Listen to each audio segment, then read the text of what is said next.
انسان اپنی زندگی میں جیسے جیسے شب و روز طے کرتا ہے، بہت سارے مواقع زندگی میں اسے دیکھنے نصیب ہوتے ہیں۔ ہمارے ہاں کچھ تقریبات کی جاتی ہیں، خوشی کے موقع پر بھی اور غم کے موقع پر بھی۔ خوشی کی تقریبات بھی پہلے بڑی مختصر، جامع، پروقار اور وزادار ہوتی تھی۔ نکاح کا مطلب ہے دو گواہوں کی موجودگی میں ایجاب و قبول کرنا۔ مختصر سے لوگوں کے بیچ بیٹھ کے نکاح ہو جاتا تھا، مختصر سے لوگ ولیمے کی دعوت کے بعد دعائے خیر پر اپنے اپنے گھروں کو چلے جاتے تھے۔ ہندوستان میں مسلمانوں نے ہندوؤں کو دیکھا کہ وہ مہندی کی رسم کرتے ہیں، اس پر پھر اتنی زیادہ توجہ لوگوں کی بڑھ گئی کہ وہ باقاعدہ شادی کا حصہ بن گئی، باقاعدہ اس پہ بہت بڑا سرمایہ خرچ ہونے لگ گیا۔ پھر اس کے ساتھ ساتھ فی نفس ہی عورت کا ہاتھوں پہ مہندی لگانا تو ناجائز نہیں، لیکن اس میں پھر ایک باقاعدہ تقریب رکھ لینا، پھر مرد عورتوں کا اکٹھے ہونا، پھر ڈھول ڈھمکا ہونا، پھر شور شرابہ ہونا، اس کی شریعت قطعاً اجازت نہیں دیتی۔ پھر یہ ہوتا تھا کہ شادی سے قبل جب رشتہ طے ہوتا تھا تو طریقہ یہ تھا کہ لڑکی اور لڑکے کا نکاح کر دیا جاتا تھا اور مناسب وقت پر رخصتی ہو جاتی تھی۔ نبی پاک صلی اللہ تعالیٰ علیہ وسلم نے حضرت سیدہ عائشہ صدیقہ رضی اللہ تعالیٰ عنہا کے ساتھ نکاح کیا اور 3 سال کے بعد رخصتی ہوئی۔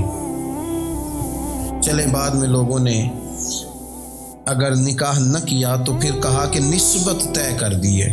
یہ بڑا سونا، اچھا، صاف ستھرا فکرہ تھا۔ اب باقاعدہ اس نام کو منگنی کا نام دے دیا گیا، اور ہم دوسروں کی چال چلتے چلتے اپنی وفاداری بھولتے جا رہے ہیں۔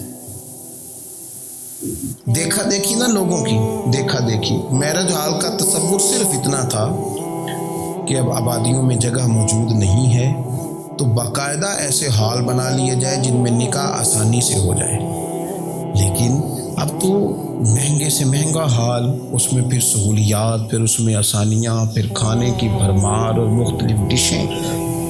یہ سوائے اپنے اوپر بوجھ ڈالنے کے، امیر بوجھ ڈالتے ہیں، غریبوں کو پریشان کرتے ہیں، ان کے بچے دیکھا دیکھی اس چکر میں پڑ جاتے ہیں، حالات سنگینی کا رخ اختیار کر جاتے ہیں۔ منگنی باقاعدہ میرج ہال میں ہونے لگ گئی۔ اللہ تعالیٰ معاف فرمائے تو وہاں بھی مردوں عورتوں کا اختلاط ہے باقاعدہ۔ ابھی اس کا نکاح نہیں ہوا، وہ تو غیر محرم ہے، اس کو انگوٹھی دی جاتی ہے پہنانے کے لیے، اور لڑکا لڑکی کے ہاتھ میں انگوٹھی پہنا رہا ہے۔ ناراض نہ ہونا، حاجی صاحب بھی کھڑے ہوتے ہیں، نمازی صاحب بھی کھڑے ہوتے ہیں، وہ صاحب بھی کھڑے ہوتے ہیں جو مذہبی تقریبات میں آگے آگے دکھائی دیتے ہیں، لیکن یہاں دین ہی نہیں یاد آ رہا۔ کوئی شخص کلام کرنے کو تیار ہی نہیں ہے کہ میاں یہ تو حرام ہے، حرام ہے، اشد حرام۔ جب تک ان کا نکاح نہیں ہو جاتا یہ ایک دوسرے کے لیے محرم نہیں ہے، لیکن کوئی روکنے والا نہیں۔ تقریبات بڑھتی گئیں، بوجھ بڑھتا گیا، بہت بڑا سرمایہ۔ ویسے بھی مسلمان نے کوئی، اس کی تو زندگی بڑی بامقصد ہے، اس نے کوئی یہاں الجھ کے تو نہیں نہ رہ جانا۔ پھر اور باتیں بڑی، سالگرہ ایک پورا وتیرہ اختیار کر گئی ہے، گھروں کے اندر سرائیت کر گئی ہے سالگرہ، ایک پوری تقریب بن گئی ہے، ایک پورا خرچہ لے گئی ہے وہ۔ کیا مسلمان اتنے اپنے آپ کو فضول سمجھنے لگے ہیں معاذ اللہ کہ وہ فارغ ہیں جس کام میں جو مرضی ایک ماحول بناؤ، اور پھر چلتے طرح طرح کی تقریبات اور طرح طرح کے، یہ فلانا جشن بہاراں آ گیا ہے تو یہ اپریل فول آ گیا ہے تو یہ بیماری نیو ایئر نائٹ کی آ گئی۔ میں نے رات بھی کہا تھا، جس قوم کی بچیاں کشمیر میں روز روتی ہوں وہ جشن منائے گی سڑکوں پہ نکل کے، جن لوگوں کے بھائی برما میں کاٹ دیے جاتے ہوں وہ جشن منائیں گے۔ او خدا کے بندو، لوگوں نے تو تنقید کر کے چپ کر گئے، تنقید کر کے۔ دیکھو جی، عرب شریف والوں نے وہاں سینمے کھلوا دیے، تم تو تنقید کر کے چپ کر گئے نا۔ یہ وہ مقام کرب ہے، یہ وہ مقام خوف ہے۔ جب عرب کی دھرتی پہ عورتیں ناچیں گی تو مجھے بتاؤ نا، امام حسین کے دل پہ کیا گزرے گی؟ امام حسن کو کیا اس سے اذیت پہنچے. آپ کو پتہ ہے سیدہ پاک کو کتنی تکلیف ہوگی, مولا کائنات کو کتنی ہوگی, عثمان غنی کو, فاروق اعظم کو, صدیق اکبر کو. تمہیں پتہ ہے یہ عرب کا ملک کسی ایک شخص کی حکومت کی جگہ نہیں ہے, یہ کسی خاندان کا نہیں ہے, کسی قبیلے کا نہیں ہے, کسی سیاستدان کا نہیں ہے. یہ عرب شریف تو میرے نبی پاک کا وطن ہے. اس وطن میں جب گانے باجے ہوں گے, ڈھول ڈھمکے ہوں گے, تماشے ہوں گے, حضور کے قلب نور کو کتنی تکلیف ہوگی. اور ہم ہیں کہ مذاق بنا ہوا ہے.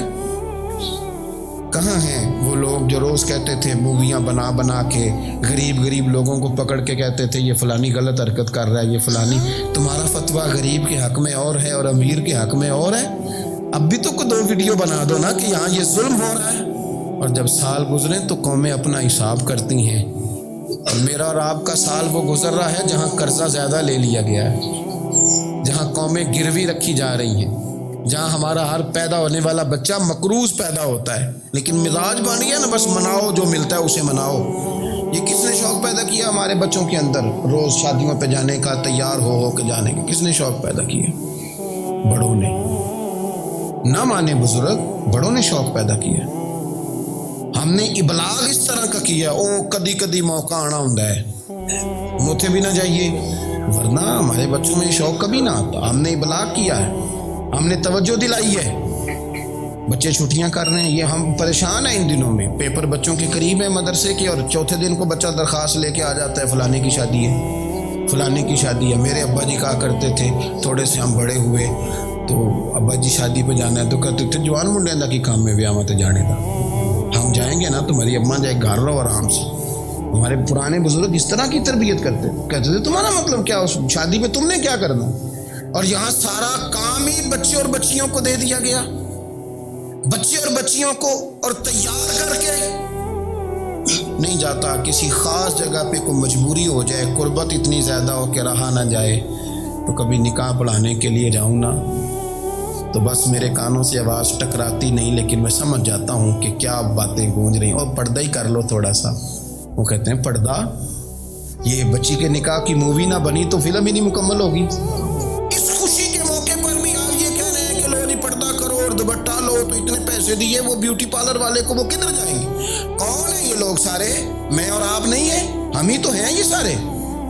یہ کس پر تنقید کر کے ہم چپ کر گئے ہیں؟ ہم سارے خود ہیں, اور ہم سب مل ملا کے اس سوسائٹی کا حصہ بنتے جا رہے ہیں.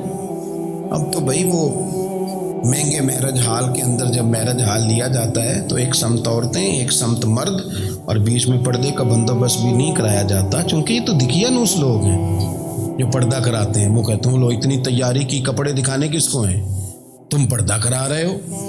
خدا سے ڈرے, مسلمان ان ابس کاموں کے لیے نہیں ہے. تو اونچے مقاصد کے لیے آیا. تو دیکھنا تیری تو بڑی عظمت ہے. کنتم خیر امۃ اخرجت للناس تأمرون بالمعروف وتنہون عن المنکر. تجھے تو بھیجا تھا کہ تو دنیا میں خیر عام کرے گا, برائی کا ہاتھ تھامے گا. تو کہاں الجھ کے رہ گیا؟ اپنی تقریبات پر تھوڑی توجہ دے.